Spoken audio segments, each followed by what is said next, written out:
ఇప్పుడు లెక్కేసిన అంటే మీకు నేనే చూపెడతాను, నా సొంతంగా నేను వేసేది ఏం కాదు. 50 రూపాయలు సగానికి సగం మనం 2 కోట్ల మంది ఉన్నారు, సగానికి సగం 1 కోటి మంది చేసిరు అనుకో, ఎంత అవుతుంది? 50 కోట్ల రూపాయలు అంది. ఇప్పుడు స్మార్ట్ కార్డుల కోసం అంటే 50 రూపాయలు 50 రూపాయలు పెట్టి మీ సేవకు పోయి ఇప్పుడు ఉచిత బస్సులో అంటే ఈ మహాలక్ష్మి ఫ్రీ బస్సులో ఈ స్మార్ట్ కార్డులు కొనడానికి పోతే మనం ఏం చేయాలి? ఇప్పుడు మహాలక్ష్మి బస్సులో ప్రయాణించాలంటే ఈ స్మార్ట్ కార్డులు తీసుకోవాలట. ఈ స్మార్ట్ కార్డులు ఎందుకు తీసుకోవాలి?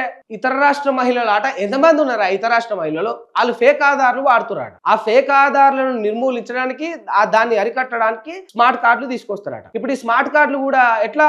మీ సేవ పోయి 50 రూపాయలు చెల్లిస్తే ఇస్తారట. ఇది ఒక దందా. ఆ కార్డు మీద 50 రూపాయలు ఖర్చు కాదు, ఏం కాదు, వీళ్ళు దండుకోనికి ఒక దందా. మళ్ళా ఇప్పుడు యావరేజ్ గానే వేసిన 2 కోట్ల మంది మహిళలు ఉంటే కేవలం 1 కోటి మంది మహిళలే స్మార్ట్ కార్డు తీసుకున్నా కూడా 50 రూపాయలు పెట్టి తీసుకుంటే 50 కోట్ల రూపాయలు. ఇక నువ్వు చెప్పు ఇది దండుకునే దందా కాదా? ఇది కాదా? ఇది మనం ఏమనుకుంటాం?